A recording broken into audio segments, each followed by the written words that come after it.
DYSP Super Radyo. Saksi sa DYSP. Isisiwalat ang katotohanan. Saksi sa DYSP. Kasama ang inyong sandigan ng katotohanan sa Palawan. Saksi sa DYSP. Komprehensibong talakayan at paghihimay ng napapanahong mga isyu at balita. Ihahatid sa inyo ni Junfred Calamba. Saksi sa DYSP. Labanan ang fake news. Dapat totoo. Ang balitang ito ay hatid sa inyo ng Biogesic. Headaches can strike anytime, anywhere. Kaya always bring Biogesic anytime, anywhere. Choose ingat, choose Biogesic. Tanduay Ram 5 years. Tibay ng loob, tibay Tanduay. Saksi sa DYSP.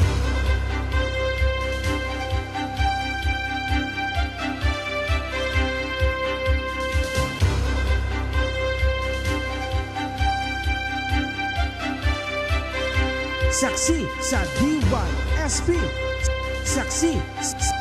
Saksi sa DYSP. Magandang umaga, Pilipinas!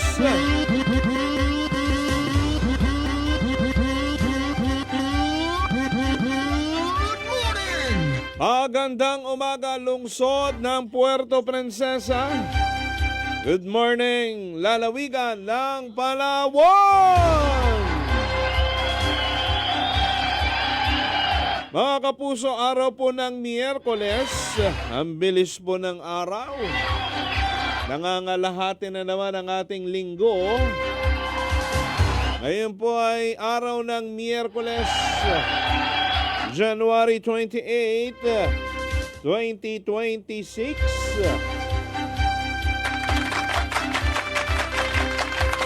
Mga kapuso, muli po kaming nag-aanyaya sa inyo.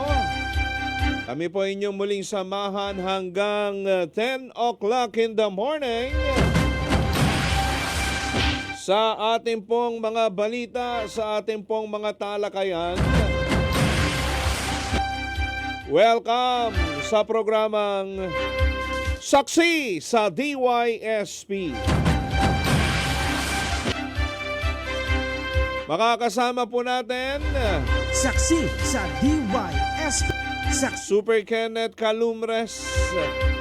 Walang-wala, no?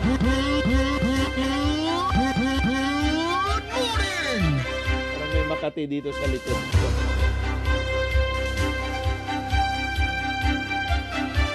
Nandiyan din kaagapay natin Super Lolito Bentambling, Suiza.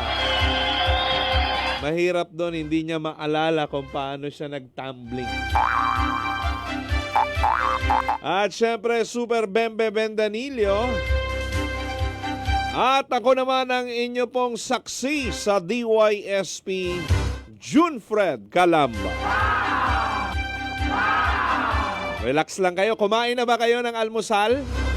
Ha? Walang magugutuman, ha?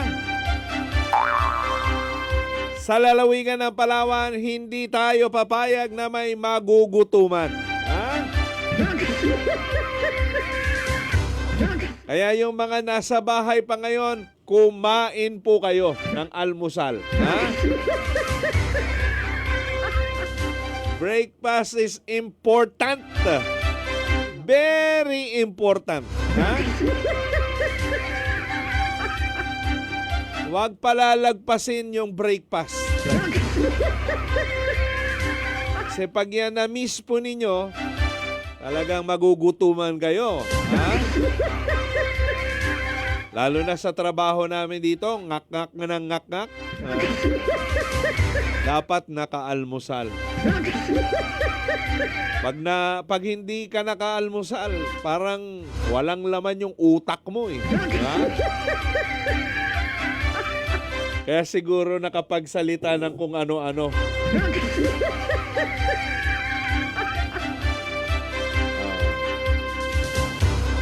Kaya mga kapuso ha, wag po kayong pagugutom. Yan po yung numero unong kabilin-bilin na ng saksi ng inyong mga kapuso.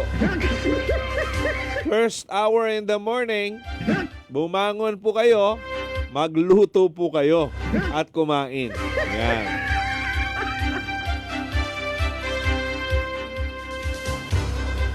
Alas 8:18 ng umaga mga kapuso, uy may sunog kahapon. Diyan po sa, anong purok yun? Bonifacio Street ba yun? Kimson. Diyan sa barangay Bagong Sikat. Bakitawagan mo muna si punong barangay Alberto Alib para ma-account natin. Ilan ba talaga lahat yung naging o tinupok ng apoy? Kasi nababanggit kahapon, 4. No? May barber shop pa. No? Kanto kasi yun, di ba? Harap ng barangay hall nila. Sa likod. Ano ba talaga, kuya? Harap ng barangay hall. Okay. Kabilang kalsada. Tapos ang corner nun, yung papasok, yung kina Chief Bembe. Diba? Yun. Dikit-dikit yung mga bahay doon.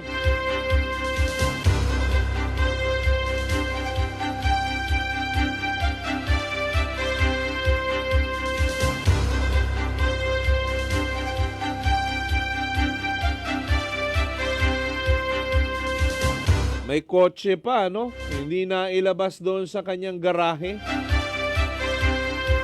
Tinupok din ng apoy, mga kapuso. Bagamat tukoy na po yung pong pinagmulan ng apoy kung sang bahay, nagmula yung apoy, ayon doon sa nakausap mo mismo si Aling Jo, no? Oo. Umalis siya para sunduin yung kanyang apo sa Pilot Elementary School. Yun nga lang, pagbalik niya, nasusunog na yung kanilang bahay, mga kapuso.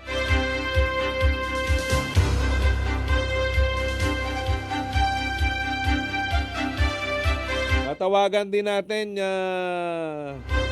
yung mga kaibigan natin mula sa Bureau of Fire, Ken. Dahil ilan doon sa mga reaksyon ng tagal daw na makarating yung responde. At mukhang hindi matawagan yung linya. Nagtry tayo kasi may kaibigan tayong nagtimbre nga sa atin na dyan po nakatira. At nagpapatulong na tumawag ng mga bumbero. Dahil nung tumatawag siya, nag-informa sa atin na wala pa talagang bumbero doon sa area, mga kapuso.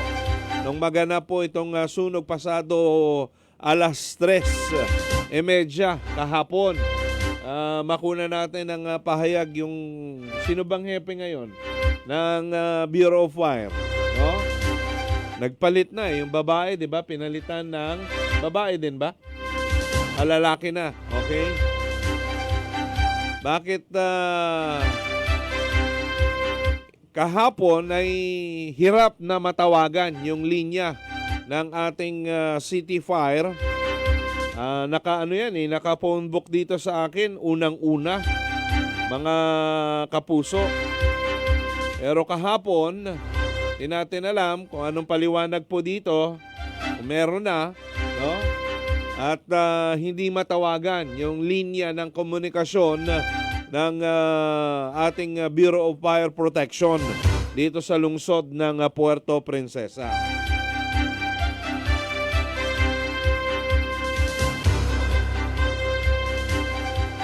Alas 8:22, mga kapuso, paki-follow po kami at paki-subscribe yung ating pong mga social media accounts sa Facebook, Super Radio Palawan DYSP 909 kHz, sa TikTok, DYSP Super Radio Palawan, at sa YouTube, DYSP Super Radio Palawan Official.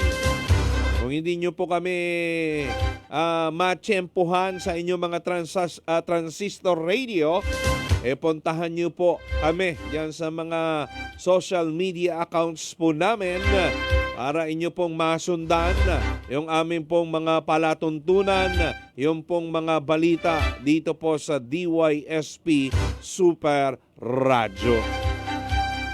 Ang balitang ito ay inihatid sa inyo ng Biogesic. Headaches can strike anytime, anywhere. Kaya always bring Biogesic anytime, anywhere. Choose ingat, choose Biogesic. Tanduay Ram 5 years. Tibay ng loob. Tibay Tanduay.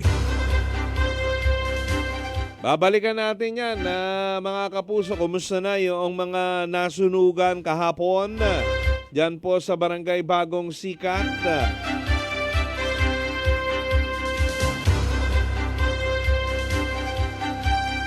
Follow up din natin ha. Yung naiwan natin na actually maikli lang ito. Nagtataka tayo bakit tumagal pa. October, ilan ba yung project description nito? Okay? Saglit ha. October 14, 2025. Nakuha nyo New Space Trading and Construction Corporation. Itong concreting of service road leading to Barangay Hall ng Barangay Salvacion Rojas, Palawan. Nagkakahalaga lang ito, kulang-kulang 1 milyon mula doon sa supplemental budget number 2 ng municipal government ng Rojas. January na po ngayon, patapos na. Dapat yan ay 90 calendar days lamang yung trabaho at matatapos na, mga kapuso. Pero patapos na ang Nobyembre, 90 days, 3 months lang yan, di ba? October, November, December, January. Okay? Yung close fishing season nga ng Galunggong, tapos na sa Sabado. Diba? 3 buwan yon. Halos kasabay sila nito na nai-award dito sa New Space Trading and Construction Corporation. Pero bakit ngayon nakatiwangwang yung proyekto na ito? Pahirap doon sa mga barangay officials, staff at mga daycare pumapasok doon sa taas ng barangay hall. Okay? Sino nasa linya natin? Okay, kausapin muna natin yung tagapagsalita ng Bureau of Fire Protection Puerto Princesa. Nasa linya natin si FO3 Raymond Horteliano, ang tagapagsalita ng BFP PPC. Sir Raymond, magandang umaga muna sa inyo dyan sa Bureau of Fire. Si June Frad Calamba po ito sa GMA Palawan. Yes po, magandang umaga po sa inyo, sir, and sa ating pong tagapakinig. Magandang umaga po sa ating lahat. Yes, sir. Salamat sa pagtanggap ng aming tawag. Makikibalita lamang po kami yung progress report or lumalabas doon sa investigation natin na nangyaring sunog kahapon dyan po sa Liberty Quimson sa kanto, harap mismo ng Barangay Hall ng Barangay Bagong Sikat. Kumusta na po? Sir, ilan ba talagang struktura ang natupok ng apoy dyan sa nangyaring sunog na yan? Opo, base po sa nakuha naming data, meron po tayong 3 unit ng merkantil na nasunog kahapon at 4 na unit ng residential structure po. Okay. So, bali 7 unit po lahat ang nasunog at may 7 pamilya din po na apektado. Wala naman pong nasaktan, walang casualty sa sunog kahapon, Sir Raymond. Opo, yes po sir, nagpapasalamat naman po at wala po tayong naging injuries or reported injuries or casualty kahapon at naging maayos naman po ang ating mga residente. Okay. So, mga nasa ilan po yung total damage o kahit estimated lang muna, Sir Raymond? Yes sir, no, sa estimated damage po natin ay kasalukuyan pong nagkakandak po ng follow-up investigation po yung ating mga investigator para po ma-evaluate yung lawak, yung dami, ng ating mga involved na structure kahapon Mm-mm. para po ano po natin yung damages po natin. Sa ngayon, wala pa po tayong hawak, sir. Okay. Opo. Natukoy na ba? Na-confirma na kung saan po doon sa mga struktura na yon nagmula yung apoy, Sir Raymond? Yes po, no? So, based po doon sa information na nag-gather natin kahapon sa area, Opo. yung tinuturo po nila, yung structure po o yung structure po ni Madam Josephine Asiato, Mm-mm. ang pinagmulan po ng apoy kahapon at Okay. kung bakit po siya doon nagsimula yung apoy is may dalawa po tayong information na tinitignan base po sa mga witnesses po natin. Ano-ano po yun, Sir? So, yung unang statement po ng witness po natin na nakausap kahapon is nakita niya po yung poste na nag-i-spark na nagbabagsak ng mga baga-baga papunta po doon sa bahay. Mm-mm. Mm-mm. At yung pangalawang statement po ng ating witness, so nakita niyang umuusok yung bahay, no, particular po malapit sa bintana, no, yung kurtina, nakikita niyang may apoy na at may lumalabas ng usok sa bahay na pinagmulan. Mm-mm. Ano yun? Sa kaya taas? po- Sa taas o sa baba? Parang up and down nito eh. Sir Raymond? Sa baba po, sa baba. Sa baba. Okay. Opo. Ano po ba yung Yun ano? po. Yung Yun po bahay, yung iniipon. light materials lang din po, Sir? Yes po, lahat po ng nadamay na sa sunog kahapon is made of light combustible material. Okay. Kaya mabilis Yung po, ano? pitong bahay po na yun, kaya po naging mabilis po yung pag-progress ng apoy po natin kahapon. May sasakyan pa yata na talagang hindi na nailabas doon sa garahe. Yes po, nagkaroon po din tayo ng involved na sasakyan kahapon. Kaya po, yun po yung tinitignan po nating anggulo or sitwasyon para po matukoy po natin, no? Hanggang ang ngayon po is kinakausap po natin yung mga witness natin, ini-evaluate lahat ng statement po nila para po matukoy natin kung saan po talaga at bakit nagkaroon ng apoy or sunog doon po sa area na yon. Okay, sige. At medyo lalaki siguro yung pong damages dahil may mga sasakyan pa po pala at ilang Yes mga negosyo doon sa area, no, Sir Raymond? Opo, totoo po yan kasi ngayon po hindi pa po patuloy po yung coordination po natin sa mga may-ari na magkaroon po sila, mabigyan po kami ng affidavit of loss Mhm. para po maano po natin, matotal po natin or ma-assess po natin yung total damage po ng naganap na sunog. At Okay. ma-inform din po natin yung mga kababayan po natin na yun yung kung ano po yung naging sani at magkano po yung naging damage. Okay. Sir Raymond, pagkakataon din po ito para mabigyan nyo ng kalinawan. Kasi kahapon, maging sa social media, lumabas na hirap daw pong matawagan yung linya ninyo kahapon. Kung kaya't yun ba yung dahilan sa isang inaangal din doon sa area na ang tagal dumating nung ating pong responde, ng ating mga kasamahan mula na mga bombero, sir? Ano ba nangyari? Yes.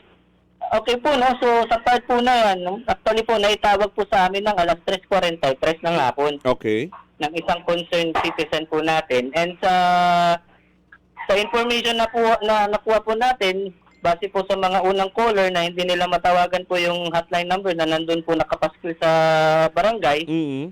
yun po kasi is outdated, sir. Okay. Yung mga number po na yun. So yung tinatawagan nila ay yung luma, hindi na po yung aktibong number ng Bureau of Fire, Yes sir? po. Yes Yung po, sir. nasa sticker?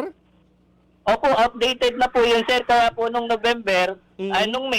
nung May last year po, pagpalit po ng number po namin is nag-update din po agad kami. Okay. Kaya po ang yung CDRRMC po natin is nag-initiate na mag-posting ulit ng bagong hotline emergency numbers ng Puerto Princesa. Okay. Kasama po ang number po namin po doon. Opo. Pero sa amin po, sa part po namin, nung May pa lang po, right after magpalit po ng number, is nag-update na po agad kami sa ating lungsod po, no? Oo. Sir, ito kasi kahapon, actually may mga kaibigan din tayong residente dyan at tumawag nga po sa atin, nagpapatulong dahil wala pang araw pong fire truck, wala pang mga bumbero. So tumawag tayo dito sa 0964-945-2971. Which Yes is, po. ito po yung, pag may mga naririnig tayong tumatakbong fire truck, ugali ng media, tatanong sa BFP saan ang sunog. So, nakokontak Yes po. natin. So, ito po, kahapon, panayang ano lang, toot, ganun. Yun po, no? Mabilis na, ano, at tapos mamaya magpuputol-putol. Hindi Opo. makontak, hindi ako nakapasok sa Raymond. Ano po yan, sir? Sanhi po yan ng multiple calls. Mhm. Yung ganong sitwasyon po. Yung cellphone po kasi na ano po natin is nag-iisa lang. So, pag may on-call po siya, hindi na po talaga yan siya matawagan. Mhm. So, Kaya po nagkasabay-sabay. Nagkasabay-sabay po, no? Pero Okay. maagad naman pong naitawag din agad sa amin at agad din naman po tayong nakapag-responde. Mhm. Kaya nga po, around 4 o'clock, after ng reported po sa amin, na-control na po agad natin yung apoy na wala ng chance para makadamay pa ng ibang istruktura doon sa paligid. Pero pagdating natin, sir, nasa ilang porsyento na po yung apoy? Talagang malaking-malaki na. Actually, sir, nakakalungkot man sabihin, pero yun nga po is nasa ano na po siya, no? Totally burn na po talaga yung mga structure. Gawa po ng mga light materials tapos mahangin pa. Siguro. Yes po, yun po yung bagay na hindi po natin na mas Na control. makontrol. Kasi Beyond our yun po, control no? na.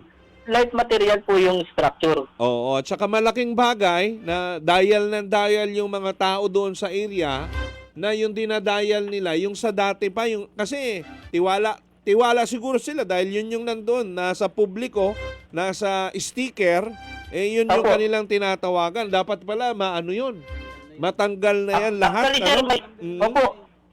Actually, sir, may mga public information campaign po ang station po natin patungkol po sa ganyan. Okay. Kaya po meron po tayo mga activities na Upland Ligtas Pamayanan, no?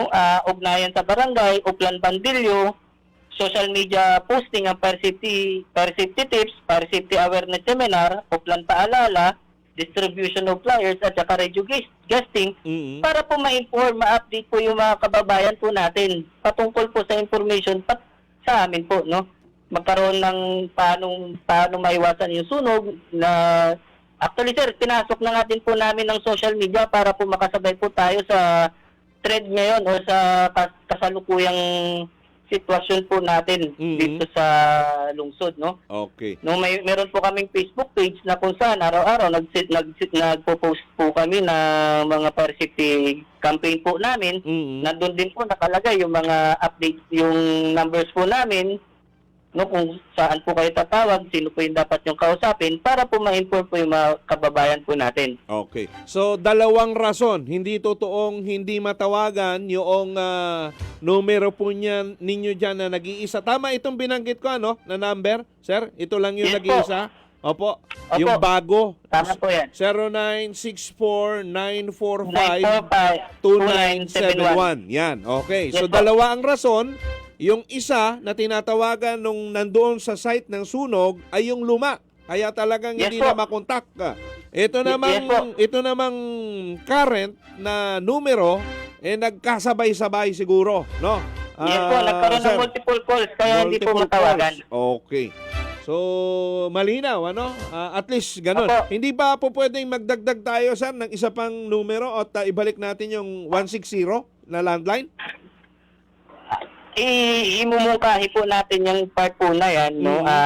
Nagre-request din po kami talaga ng additional hotline numbers kaso nga lang is kailangan po kasi ng registration ng ating mga hotline numbers. Hindi po kasi basta-basta na pwedeng bumili lang ng SIM tapos gamitin agad. Okay. So kailangan po natin i-register yan sa ating higher office at para po buong Pilipinas is ma-inform po yun po yung information or number po namin. Mhm.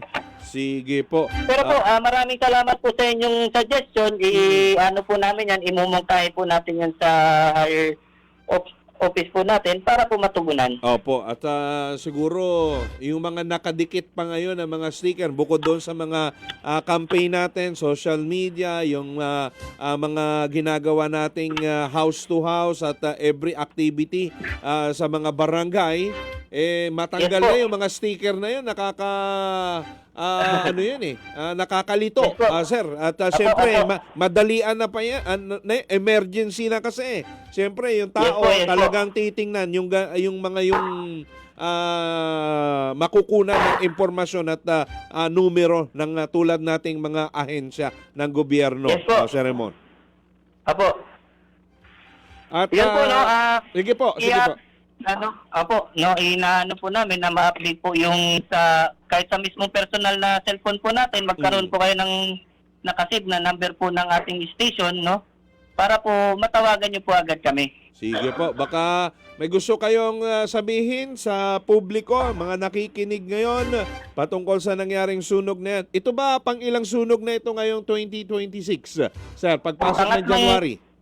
Opo, pangatlo po. No? Pangatlong reported na sunog po sa atin yan ngayong buwan po. Oh, And paalala din po sa ating mga kababayan, no, ang pag-iingat po sa sunog is nagsisimula po sa ating sarili at sa ating kabayan. No? Mm. So, gumamit lang po ng mga appliances na natatama or hindi sobra-sobra. No? Ibig sabihin, gamitin po sa tama yung ating mga appliances at ating mga kagamitan. Magkaroon po ng preventive maintenance para po maiwasan yung malfunction or overheating sa ating mga appliances. And panatilihing malinis sa ating kapaligiran, huwag po gamitin yung apoy para panglinis ng ating kapaligiran o ating basura sa ating bahay. Okay. At kung hindi po talaga maiwasan yung sunog, maaari po kayong tumawag sa 0964-945-2971 para po sa agarang responde po natin or agarang response po natin sa ating kababayan. Sige po. FO3 Raymond Horteliano, sir, maraming salamat sa oras Yes po, maraming inyo salamat pong po. ipinagkaloob sa aming Apo. programa. Thank you po. Si FO3 Raymond Horteliano, ang tagapagsalita ng BFP Puerto Princesa. So, ito, ibahagi ko lang sa inyo. Baka yung mga naka-phone book dyan sa inyong cellphone ay yung luma pang number ng Bureau of Fire na sana nga dito. May sticker din tayo. Pakitanggal mo na nga yan, Ken. Yun. Oo. Andyan yan, di ba? Saan ba? Ay, mga police hotline lang yan eh. Police lang yan. Oo. Yung dilaw yun eh, yung binabanggit, di ba, na nakakabit sa Diyan sa pintuan natin, mayroon eh. Diyan sa labas, mayroon tayo diyan eh. So bago na po, doon sa may hindi pa nakakaalam, yung numero at nag-iisang cellphone ng City Fire natin, ng Bureau of Fire Protection, ay 0964-945-2971. Okay? So yan po ang nag-iisang numero na tatawagan natin kapag meron pong sunog. Okay? Alas 8:41 ng umaga, magbabalik po ang programang Saksi sa DYSP. Panag ng Bureau of Fire, yung tinatawagan daw ng mga nandoon sa area, yung nakikita nilang nakapaskil doon sa mga sticker na kung saan ay hindi na po, outdated na, yung numerong yon. At ang numero nila ngayong bago, ito pong 0964-9452971. Nung tumawag naman tayo dito sa numerong ito, hindi rin natin makontak dahil tumututot lang. Ang paliwanag naman, multiple calls daw, nagkasabay-sabay. Anyway, mga kapuso, lesson learn ito para sa ating lahat, Punta muna natin ang punong barangay ng Bagong Sikat, si Kapitan Alberto Alib. Kahapon talagang ito'y abalang-abala na nakipagbuno doon sa matinding apoy. Nandoon lang sa harap ng kanilang barangay hall. Kap Alib, sir, magandang umaga po muna. Si June Fred Calamba po sa GMA Palawan. Sir, good morning po. Kap, ilan po lahat pamilya ulit yung nabiktima ng sunog na ito diyan sa barangay natin, sa Bagong Sikat? Bali po sir, 8 pamilya po sir. Kumusta po sila ngayon, itong 8 pamilya? Ilang individual po ito lahat-lahat, sir? Nasa 30 plus sir, parang 35 o basta gano'n po sir. Mahigit. Nandito po sir sa validation po namin dito sa 35 family or sobra pa ata yung Okay. Kumusta po sila at nasaan ngayon na kumakanlong or sino pong nag-aasikaso, Kapitan, sir? Sir, nandito naman po sila sir sa namin ngayon, sa cover gym.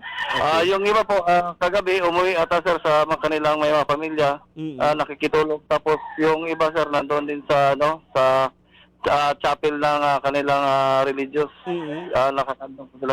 Pero sir, sa ngayon, yung iba sir nandito naman sa sa COVID generator.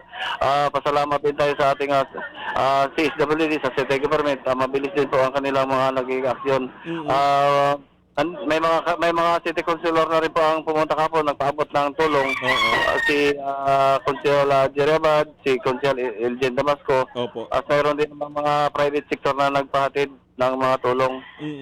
Sa barangay, meron naman po tayo kahit papaano na may abot bilang panimula sa mga kabarangay nating nasunugan kahapon, Kap. Ayun nga sir, sa ngayon ay ako po ay nagpapatawag ng emergency meeting po sa aking council. Pag-usapan namin ngayon sa council para po sa maipaabot namin sa mga kanilang tulong po sa mga nasunugan po sa aking mga kabarangay. Okay, muntik-munti ka na dahil harap lang po pala yan ng inyong barangay hall. Kalsada lang yung pagitan, Kapitan, sir? Yes po sir, yes po. Talaga abot na rin po ng init yung aming barangay, yung kapitbahay nga namin sir, sunog na yung ibang yung may mga tarpaulin na nakadikit, sunog na rin po. Okay. Isang naging problema, naging matagal yung responde dahil yung numero daw po pala na tinatawagan dyan sa area ay yung luma pa na na numero ng Bureau of Fire dito sa lungsod, Kapitan, sir? Sir, ayun na sir sa yung number na tinatawagan namin sir sa Bureau of Fire, hindi po namin sir makontak. Kaya humingi na nga rin kami ng tulong sa PNP station dito sa may Mendoza na para makatulong makontak. Sinagot lang ang aking sekretary na sabi hindi rin daw nila makontak. Kaya po sir yung medyo nagagalit yung aking mga sasakupan na nasa area na bakit yung naglalagay sila ng mga hotline na hindi rin makontak. Pati ako sir mismo, tumawag din sa hotline. Mayroon din akong hotline number na nilalagay ko rin dito sa cellphone ko. Hindi ko rin sir makontak. Oo. Hindi po kayo naabisuhan dyan ni minsan, Kap, may activity yung mga taga Bureau of Fire na ito na yung bago namin, wag nyo nang burahin nyo na yung nandyan sa, kasi ang dami nito, nasa sticker po yung mga hotline, di ba? Emergency hotlines. Bawat barangay, binigyan yan hindi kayo na-inform sa barangay na ito na yung bago naming hotline ng Bureau of Fire, Kapitan, sir? Wala po sir. Wala po kami sir na nakatanggap sir na panibagong contact number ng Bureau of Fire. Kasi kung mayroon na sir, babaguhin din namin yung pinapakalat namin ng mga hotline na para lahat naman po ng tao, magiging alam din lahat ng mga hotline number dito sa ating mga agency sa Puerto Princesa na yung dapat na sir matawagan ng kung kailangan ng emergency. Anong number po ba yung dinadial ninyo kahapon, Kap? Diyan sa phone book ninyo? Sir, saglit lang po sir ha. Sige po, sige po. Yung tinatawagan ko kahapon.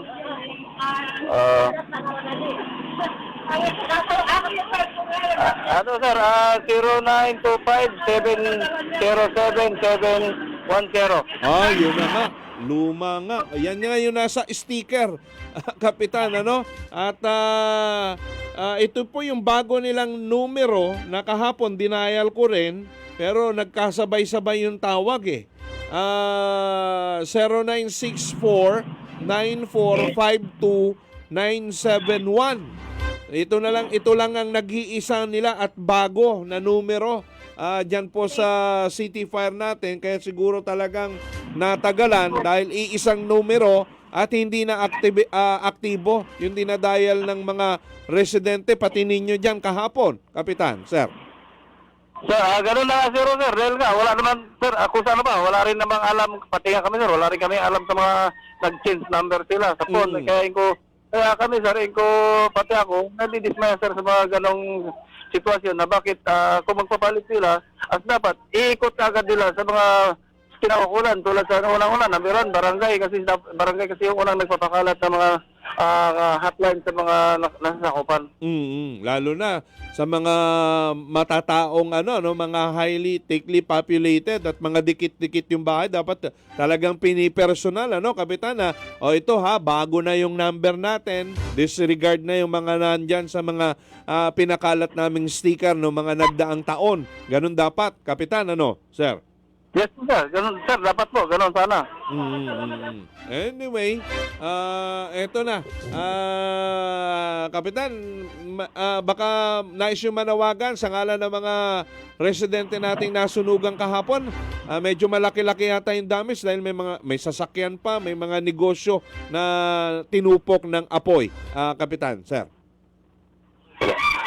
Sa yung aking mga sa aking mga kaibigan diyan, ito nga nakausap ko yung aking mga kabarangay, alam niyo naman na yung nasunugan talagang back to zero tayo. Kung ano yung masusuot mo, yun lang talaga yung madadala mo. Oo. Kaya po, sila kayo na wala daw talaga silang mga damit kasi nga wala silang nailigpit dahil sa ganong bilis ng tulog. Kaya Opo. sa mga kaibigan ko, sa mga tumutulong, sa mga nakakabasa, sana pwede naman kayong mag-volunteer na magbigay ng kahit konting tulong. Hindi naman po natin na kailangan ng malaking halaga. Sana po ay makaka-recover lang po yung aking mga kabarangay. Sa akin po mga kabarangay sa mga nasunugan, nandito po kami mag-emergency meeting para po sa kanilang mapaabot namin ng tulong. Okay. Kap Alberto Alib, sir, salamat at ingat po. Magandang umaga sa inyo dyan sa Barangay Bagong Sikat. Okay po sir, maraming salamat din po. Biktima sila ng maling impormasyon na. Maling numero na yung dinadayal, lungsod ng Puerto Princesa. Ito na, ilista ninyo yan sa inyong kuha kayo ng papel, lapis, sulat po ninyo ito or direktan nyo ng isave sa inyo pong mga telepono. Ito yung official na hotline ngayon, nag-iisa lang. Di pa sila makadagdag kasi kailangan daw pala pag nagdagdag sila, kailangan pa-aprobahan pa sa head office nila. Then, kailangan pang i-disseminate sa buong Pilipinas na ito ang numero ng Bureau of Fire sa ganitong lugar. Ganun pala yun. Hindi lang basta-basta na bili ka doon ng SIM. Gawin nating hotline para mas maraming numero, mas maraming matatawagan, mabilis na makakarating sa atin yung impormasyon. Para mabilis din tayo makakapag-responde in case of sunog, in case of emergency. Di pala ganon, mga kapuso, sa Bureau of Fire. So ito, okay, 0964 945-2971. Ulitin ko 0964-945-2971. Okay? Disregard nyo na yung mga dating numero ng Bureau of Fire. Nasa 35 daw, mahigit na 30 individual. Nasa 8 pamilya. Okay? Yung biktima ng sunog o mga nasunugan kahapon diyan po sa Barangay Bagong Sikat.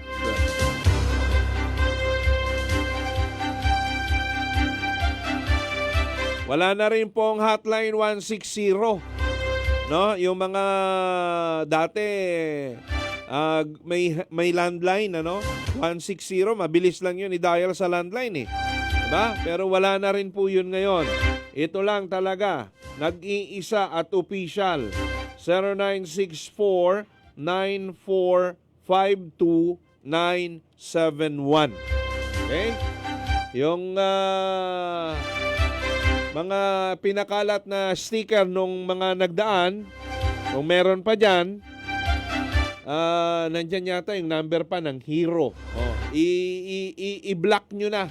No? I-block nyo na yung numero ng Bureau of Fire dyan sa mga sticker na yan. Palitan ninyo nitong binabasa at binabahagi natin sa inyo dahil ito lang yung nag-iisang numero ng Bureau of Fire Puerto Princesa City sa ngayon. Alas 9 ng umaga, mga kapuso, kay Ma'am Bing Dabe. Good morning sa inyo dyan. Nakatutok pa rin kahit nasa Jeddah. Nasa ibang bansa si Ma'am Bing. Di nakakalimot.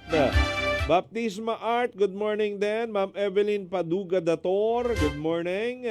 Boss Alwin Husol, dapat DILG magpakalat ng bagong emergency hotlines. May, alam ko kasama yan eh. Mga advocacy yan ng DILG dahil under the umbrella din ng DILG, yung Bureau of Fire, pati PNP. Siguro ano na lang, sana yung yung sticker, yung mukha ng sticker kanina, Ken. Yan. Ito ha. Yung may mga ganito pa ha, may mga ganito pang sticker dyan sa inyo, sa barangay hall, sa mga poste ng ilaw, no? Hindi makita. Patayin natin ilaw. Saglit. Oo, yan. Ito ha, yan, yung may masyadong maputi, Bawasan mo yung yung ilaw ng cellphone mo. Yan. Ito.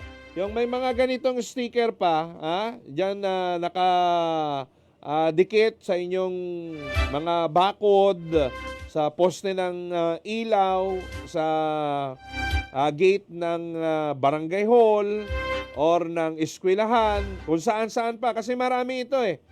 Disregard nyo na po yung, hindi ko naman makita. Yung numero yung numero dyan ng Bureau of Fire na nandito ang mga nakalagay dito, Puerto Princesa City Hotlines. Ambulansya, ospital, bagyo, baha, guho, pulis at sunog. Yun. Itong sa sunog, dalawa ito, 0977-855-1600 at 0925-707-7710. Disregard nyo na yan. No? Punitin nyo na yan. Yung parte nung sa sunog at palitan ninyo ng 0964-9452-971. Ang balitang ito ay inihatid sa inyo ng Biogesic. Headaches can strike anytime, anywhere. Kaya always bring Biogesic anytime, anywhere. Choose ingat, choose Biogesic. Tanduay Light, gaan ng may kasama. Ang balitang ito ay hatid sa inyo ng First Sulfate Iron. United Homes First Sulfate Iron, healthy blood para sa healthy glow. Gawan mo rin ng art card, Ken, para ipopost natin, ha? Oo. Wala na yan, kamo. Ha? Tapos ilagay natin yung numero na ito na bago at i-post natin sa ating FB page, sa ating mga social media account. Bilang tulong na rin sa Bureau of Fire, no? Kasi barangay, barangay mismo si Kapitan, hindi niya alam na nagpalit na ng numero. Sabi ni spokesperson FO3 Raymond Hortiliano, nag house to house sila doon sa mga campaign nila, binabanggit nila parate na nagpalit na sila ng number. Yun nga lang kasi may mga existing pa ganitong sticker sa mga community natin. Tiwala yung mga kababayan natin na yun yung numero ng Bureau of Fire. Kaya kahapon, yun ang nangyari. Okay? 4 na minuto na makalipas ang 9:00 ng umaga. Natawagan kasi natin dito nung nakaraan ay si Mayor Pedi Sabando, Pero baka ito'y pinarating na rin ni Mayor kay Engineer Ted Cayetano, ang municipal engineer ng Rojas. Bigyang linaw lang natin, ano ba talagang nangyari dito? Kasi yung barangay, umaalma na. Yung mga residente doon, tagal na ng kanilang pag-aantay. Actually, napuntahan pa natin ito nung nakaraan na naghatid tayo ng relief goods doon sa Barangay Magara. Nag-side trip kami dyan sa Salvacion. Ito na nga, inuumpisahan ngayon at nakatiwangwang, mga kapuso. Ito yung project na ito na concreting of service road leading to Barangay Hall ng Barangay Salvacion, Rojas, Palawan, amounting to 998,589 pesos. 90 calendar days lang po ito, pero hanggang ngayon, dapat matatapos na ito dahil patapos na yung buwan ng January. Sige, try natin kung anong paliwanag dito at mga nakuhang impormasyon ni Engineer Ted Cayetano. Okay lang, kahit nasa labas si Engineer, basta okay yung signal ni Engineer. Engineer Ted Cayetano, sir, magandang umaga po muna. Si June Fred Calamba ito sa GMA Palawan. Bumati muna kayo sa ating po mga tagapakinig, Engineer. Sir.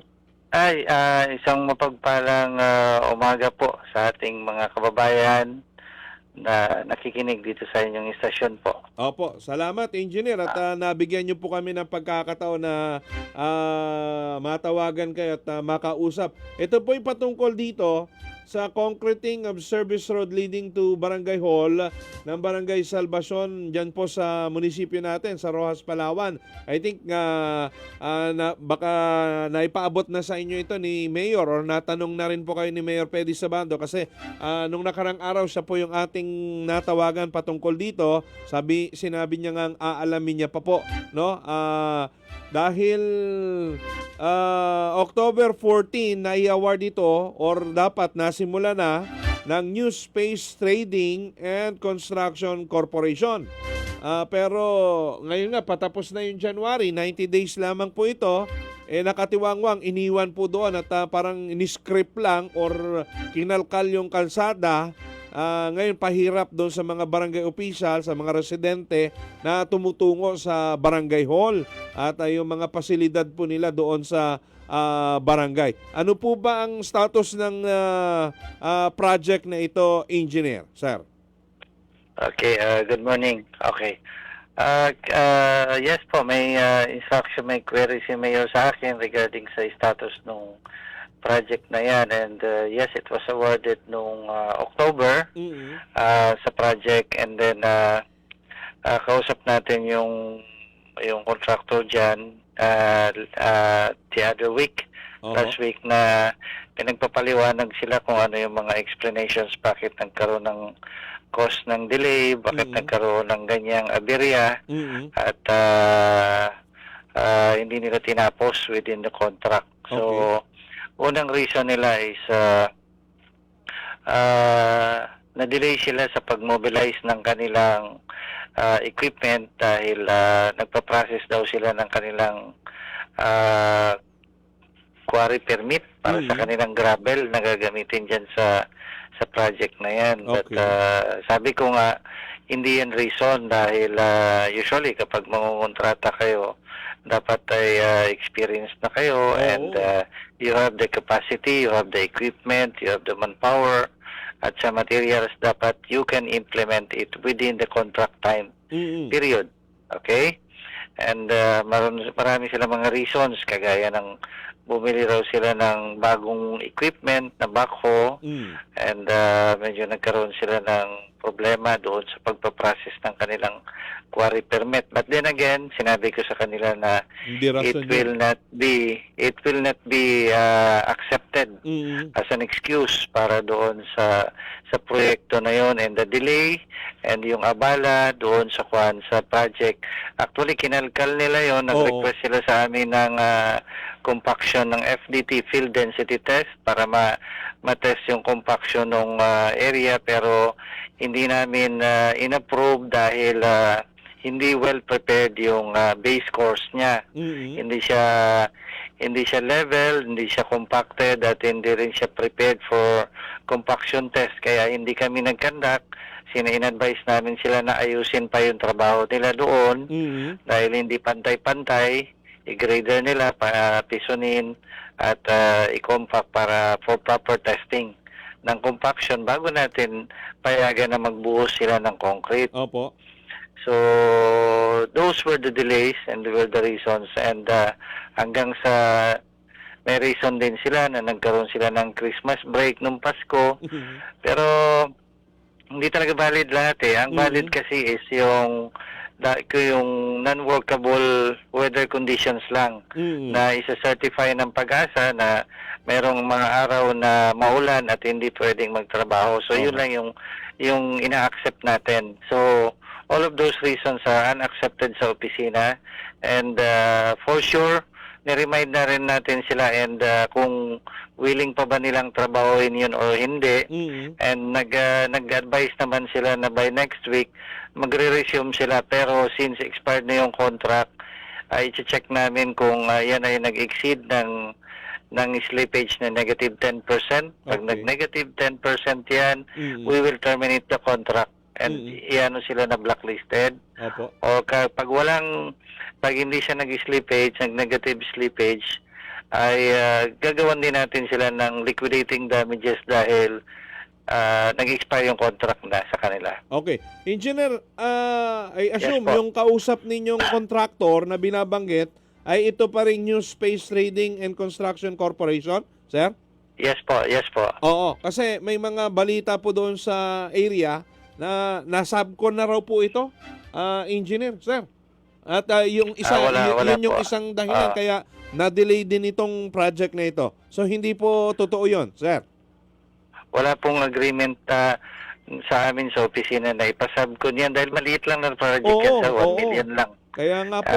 Kakayanin yan. Hindi na, kung ipapasubcon mo pa yan, wala nang kikitain. At hindi rin papayagan, dapat ninyo rin payagan kung may ganun nga, sir, ano? Yes, sir. Engineer. Yes, sir. Yes, sir. Oo. Yes, sir. So, ano po ang mangyayari dito? Yung pangako nila na next week, sir? Next week ba? Yes, by next week, Monday, I will see to it na nandun sila, and pag wala sila, we will take necessary measures para i-reprimand sila. Okay. So, Para tapusin yung project. pa-check lang din kung talagang mga tauhan nila po yung gumagawa, engineer, ano? Kasi may Yes pangamba po, yes po. yung barangay at mga residente doon na mukhang nasubcon na po ito. May agreement sila, although hindi na pinaalam dyan sa inyo.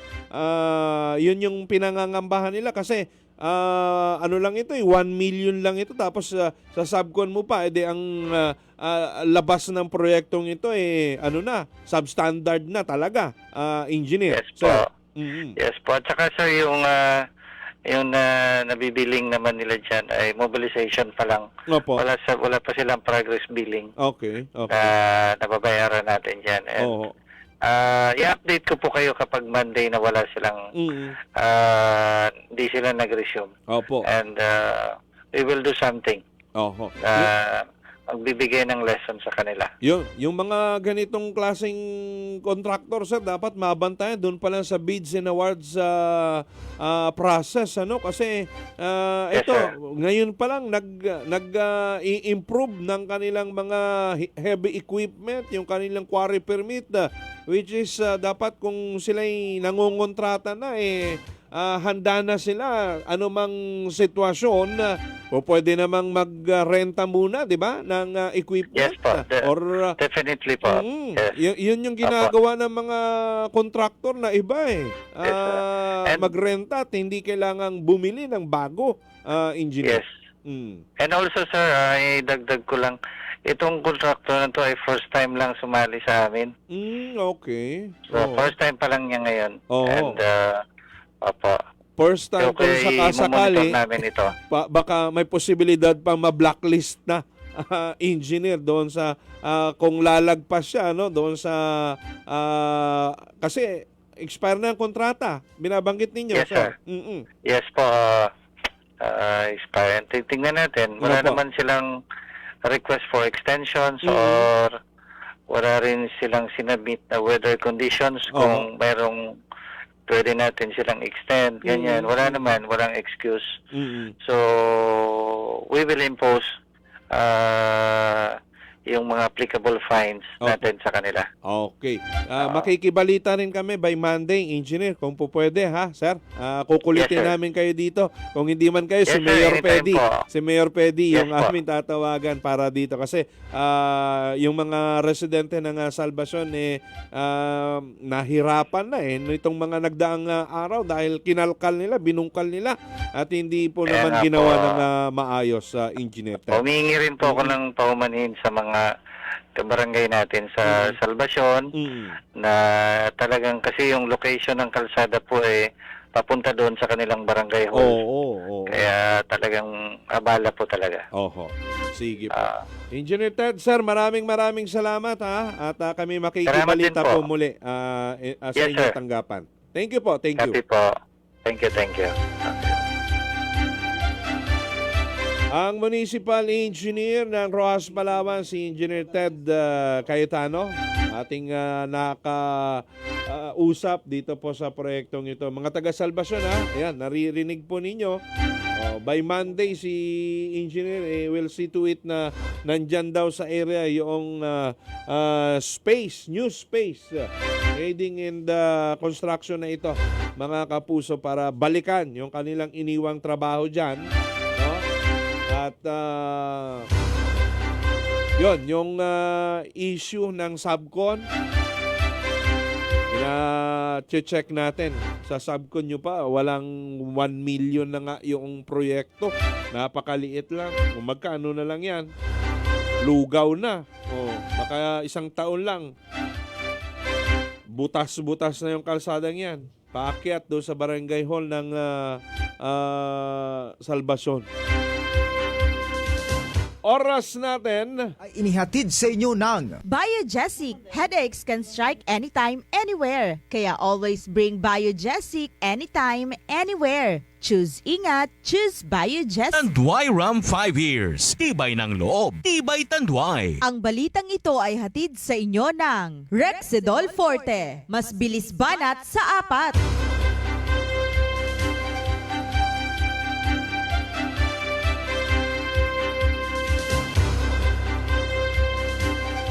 Alas 9:25 ng umaga, mga kapuso. Sir June Fred, pakibati naman dyan sa Libis, San Pedro. Sa may talipapa daw, si Ate Alice nakikinig sa atin ngayon. Oy, Ate Alice, good morning mula kay Bojit, Dalabahan, Archidera.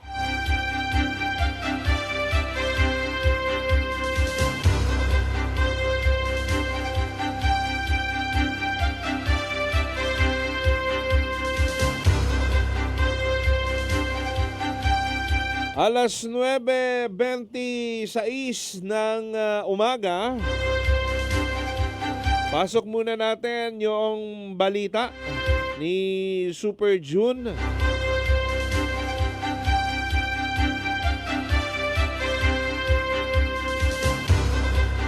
Oy, congratulations sa Palawan State University na gagaling naman ang mga batang ito, ng mga alumni ng College of Architecture. 100% passing rate sa kakatapos lamang na licensure examination for architects. At isang nagmula sa Palawan State University na naman ang pasok sa top 10. Namin natin ang balita mula kay Super June. Smart yun. Saglit lang O si Sir Mario Sigara. Super June Fred, paano naman yung PD Road papasok ng Karamay Interior? Kailan pa daw kaya magagawa? Kalsada nila doon from National Highway papasok sa looban ng Karamay. Yung sa papasok ng Nanabo, Sir Mar, di bale, sunod natin yan. Alamin natin. Pero parang yan provincial road yan Oo. Nagtuturuan dyan yung munisipyo at yung provincial government. Pero di bale, sige po. Alamin natin yung kung merong programa na nakalaan para dyan.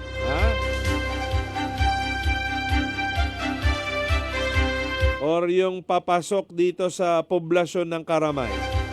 Alin ba dyan, Sir Mario, yung binabanggit ninyo? Punta natin si Super June Vicer Bantacolo sa detalye ng kanyang balita. June! Nakamit sa Palawan State University ang 100% passing rate sa January 2026 licensure examination for architects. Nakapasa sa naturang pagsusulit ang lahat ng 17 first-time takers at isang retaker mula sa Palawan SU na may 100% overall passing rate kumpara sa 82% national passing rate. Kasabay nito ay pinagbunyirin ng Palawan SU community ang pagkakapasok sa top 10 nationwide ni Louie Ramos Blanco na mula rin sa universidad matapos makapagtala ng 87.40% rating. Ito na magkakasunod na taon na nakapagtala ang Palawan SU ng 100% passing rate sa nasabing pagsusulit kung saan magugunitan na noong June 2025 licensure examination for architects ay pumasa rin ang lahat ng 13 first-time takers at 4 na retakers. Ako si John Vicer Bantaculo ng GMA sa Radyo Palawan. Dapat totoo.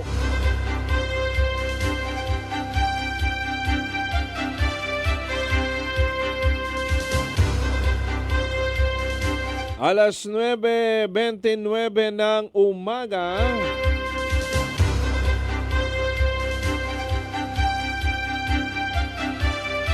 Sa iba pa nating mga balita,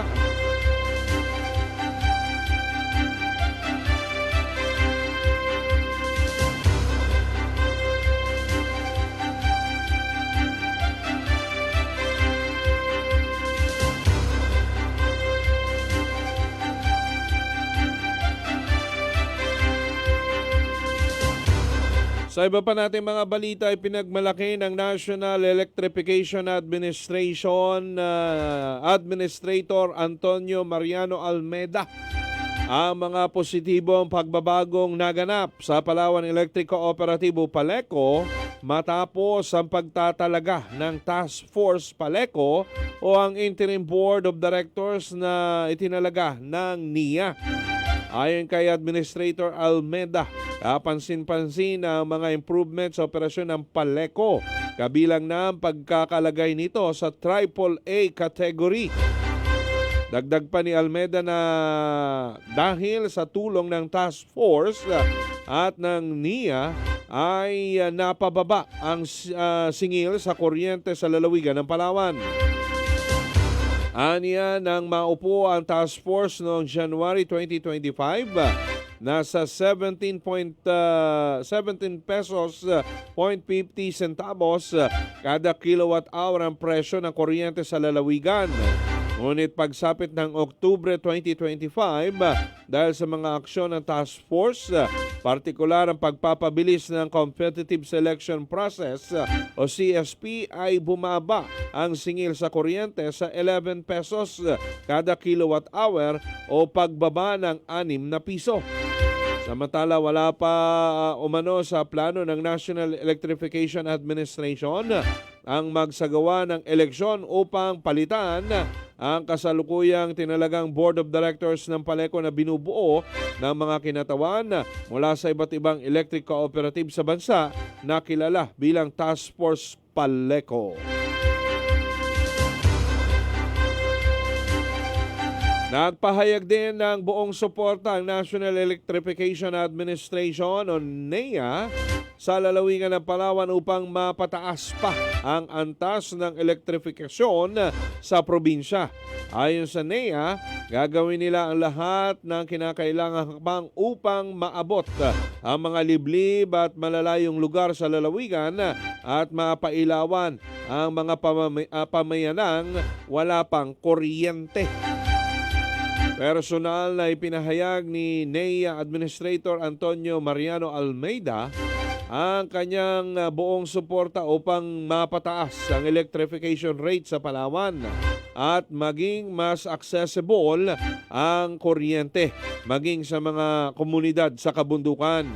Ani ni Almeida, nakakabahala ang kasalukuyang 75% electrification rate ng Palawan dahil nangangahulugan ito na 25% ng mga Palawenyo ang wala pa ring supply ng kuryente. Maglalagay rin umano ang NEA ng mga solar power system na may battery storage sa mga pampublikong paaralan sa lalawigan ng Palawan.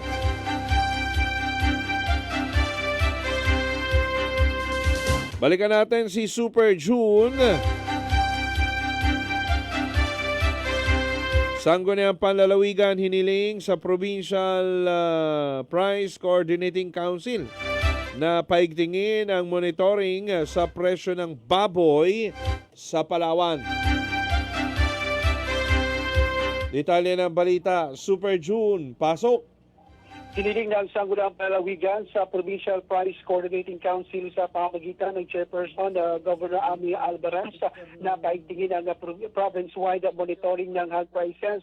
Ayon kay Board Member Rafael Ortega, ang Chairman ng Committee on Agriculture, kahilingan na rin muna ng mga hog raisers kung saan binabarat pa rin sila sa kanilang mga lugar. Anya kung mayroon na ang pamahalaan na established at pinalakas na monitoring ng Price Coordinating Council ay mamamonitor nito ang presyo at ang pambabarata sa mga hog raisers sa lalawigan. Batay sa mga nakalap ng Super Radio na kumapatak sa 130 pesos ang per kilo ng live weight sa Palawan, kung saan nais na mga magpapaboy na manatili sa 170 pesos ang per kilo upang mabawi naman ang gasto sa pagkain ng kanilang mga alaga. Ako si June Vicer Bantaculi ng GMA Super Radio Palawan, dapat totoo. At yan ang mga tampok na balita sa oras na ito, alas 9:35 na ng umaga. Papasok sa dating barangay hall ng Karamay. Okay, sabi ni Sir Mar. Yung kalsada daw, papasok sa interior, papasok sa dating barangay hall ng Karamay, doon sa may poblasyon. Anong natin kung meron na bang programa para dyan? Mahaba-haba din yun. Magbabalik po tayo mga kapuso. Standby po kayo. 10 minuto mga kapuso makalipas ang alas 10 ay assume nakakain na kayong lahat ng almusal ninyo at walang gutom. Patapos na tayo ha? Dapat natapos nyo na yung almusal ninyo at nakakain na kayo para walang gutom, ha? Paalalang kaibigan, kapuso, para walang nagre-reklamo na pinagugutuman kayo. Dito, sa lalawigan ng Palawan, bawal magutom, dami-daming pagkain dito . Lalo na dyan sa Batarasa. Laki ng pinya dyan, lalaki ng pinya dyan, ha? Walang rason para maguto. Ay, kaugnay niya ng, viral na ito sa social media, pinag-uusapan ito mga kapuso. Mukhang umalma, no? Yung LGU Batarasa, maging yung ating miyembro ng provincial board, si taga Batarase din ito, si board member Al Nashir Iba. No? Kausapin natin, bigyan mo ng monitor si board member Al Iba. Patungkol dito kay Philippine Looper na ito. May attitude talaga ito Kaya sa Iloilo, sa Cebu, hindi nga ito pinansin, nag-attitude din. Ito patapos na yung loop niya dito sa Palawan paalis na lang gumawa pa ng eksena. Board member Al Nashir Iba, sir, magandang umaga muna. Si June Fred Calamba po ito sa GMA Super Radio Palawan. Po, Sir June, at saka sa lahat ng nakikinig sa GMA Super Radio. Opo. Salamat, Board. Mabilisan lang na panahon at salamat sa pagkakataon na pinagkaloob ninyo sa amin. Masagot kami sa aming tawag. Patungkol ito kay Philippine Looper, sir. Kayo taga Batarasa din at mukhang nasaktan talaga kayo at yung mga official natin doon sa pinagsasabi nitong si Philippine Looper, board member. Sir. Opo, yun na nga po. Siyempre, na talagang tayo sa kanyang ipinost, sa kanyang page. Ni si Sir Looper, hindi negative impact po yan sa mga kababayan natin. Alam naman natin na grabe talaga yung yung pag-welcome sa kanya, overwhelming pag-welcome sa kanya sa Palawan, hindi lang sa Batarasa. Sa Batarasa talaga, lalo na yung mga kabataan, siyempre may negative impact yan na talagang humahanga sa mga ginagawa niyang plano sa buhay, sa goal niya. Kaya lang yung mga ganitong maliit na bagay ay kailangan niya pang palakihin, kailangan niya pang pag-usapan. Hindi na siya katulad ng mga maliliit na, kumbaga, pang-content na lang niya ba po? Oo, para mapag-usapan, siyempre, yung, dagdag kita yan, di ba? Yung mag-viral. Pero hindi maganda po yun. Nakakasira ng imahin, Yung attitude ng ganon, hindi maganda yun. Kahit sikat na tayo, kilala tayo, kahit may kunting pagkakamali, huwag nating dadalhin kagad sa social media. Pwede naman yan idaan sa mapag-usapan, di ba? Kausapin niya si tourism officer. Kung halimbawa man may kunting pagkukulang, kausapin niya. Hindi yung mag-post agad siya sa social media po. Opo. At saka, yun nga, nakakasira ito ng imahe, hindi lang ng Batarasa, kundi ng Palawan na rin, kung saan siya naroon sa kasalukuyan na board member. May... Opo. Sige po. Yes. Sige po. Kasi hindi lang sa Palawan ngayon umabot yung nag-trending itong usapin na to, yung issue na to dito sa Palawan. Sa mga ibang sa Manila, kahit saan. Yun na nga, kasi kilala na siya dahil sa ginagawa niya. So, nag-viral na to. So, yun na nga po. Apektado lahat. May move pa ba tayo? May move tayo, board, sa Sangguniang Panlalawigan or mga kasama natin dyan sa LGU Batarasa para mabigyan din ng leksyon itong si Philippine Looper na ito? Opo, kahapon kausap ko ng LGU sa pamamagitan ni Tourism Officer. Sabi ko, si Vic, kausapin si Mayor. Mas maganda, sabi ko, may gawing action yung LGU kasi hindi baliwalain ito, hindi ito maliit na bagay kahit mga ganitong sa social media. Pangit ito tingnan. So, kausap ko kagabi, sabi ko, gawan nila ng action. Susuportahan ko dito sa Sangguniang Panlalawigan.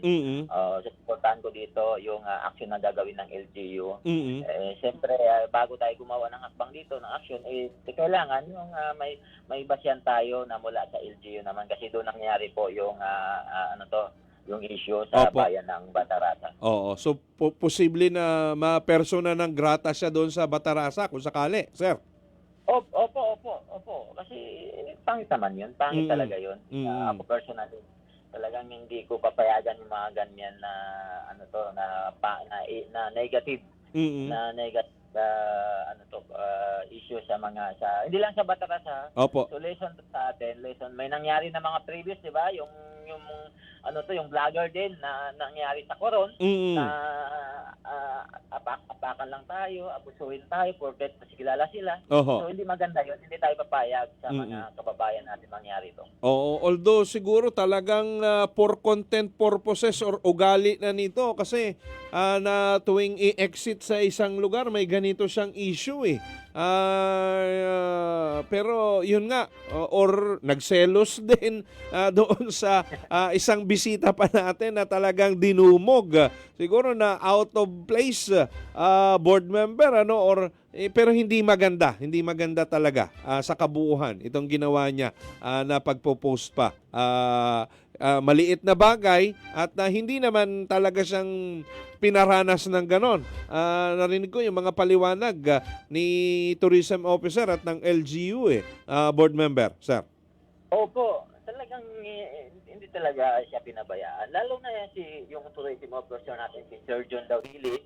Department head yun, biro mo, parang naging bodyguard niya na nga at parang naging private rider, kahit saan siya pumunta hanggang Buliluyan kawawa naman yung tao, department head. Tapos hindi man lang niya mapasalamatan yon, di ba? Yung mayroon lang na konti na nangyari, nakalimutan niya lahat. Yun ang pangit doon. Tapos tingin ko for content lang talaga kasi hindi naman talaga siya nahilo or kasi nagpa-picture pa siya sa mga kababayan natin during parade. Oo, masaya siya, nakangiti siya. Tapos yun na lang yung gusto niya nang umalis doon sa venue dahil siguro hindi na siya masyadong natutukan. Diba? Siyempre may program na, may sinusunod tayong program. Correct. Diba? Hindi lang tayo nakatutok. Ngayon, siyempre, inaasahan niya siguro pagdating ni Elias mag-usap sila, makapag-video siya, makapag-content siya. Yun ang hindi nangyari. Yun tingin ko nagatampo yun. Yun talaga yun. Pero mali ang ginawa niya na alam naman natin na hindi dapat niya ginawa yun. Diba? So magdi-demand ba tayo ng public apology dito kay Philippine Looper na ito, sir? Board member? Opo, nagsalita na po ako kahapon pagkatapos ng session namin sa Sangguniang Panlalawigan. Inihilit ko kay Mr. Looper, kay Ferdinand de la Merced na mag-public apology po siya. Kasi although nandun na tayo, lahat tayo nagkakamali, pero dapat mag-public apology siya sa ginawa na.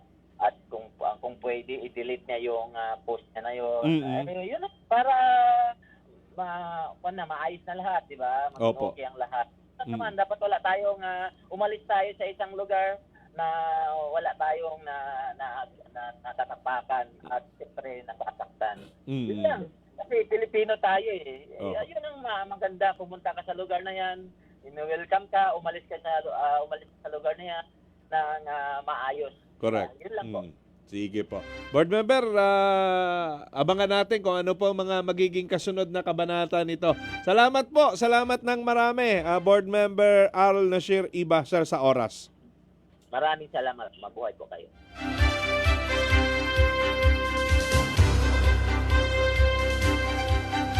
Christopher Aligway, good morning din. Sabi ni Sir Roberto Padon. Sige, extra mo muna yan.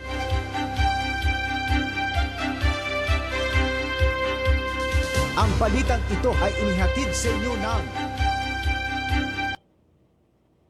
Ang balitang ito ay hatid sa inyo ng First Sulfate Iron, United Homes First Sulfate Iron, Healthy Blood para sa Healthy Glow. Biogesic, headaches can strike anytime, anywhere. Kaya always bring Biogesic anytime, anywhere. Choose ingat, choose Biogesic. Sabi tuloy ni Mr. Roberto Padon. Good morning, sir. Wala yan, looper na yan. Basta ang importante, good health ka, sir. Stress ka lang yan. Looper na yan. Dumayo, tapos ganyan yung gawa mo sa Palawenyo.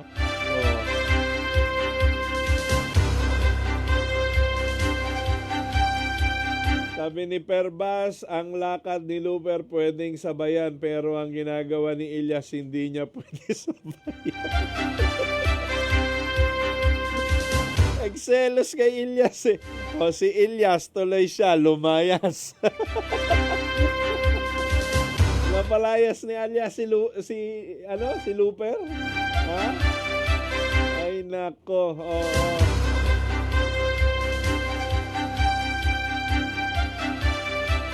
Iba palang maging bisita ito si Looper. Big time nga siya dyan sa Batarasa.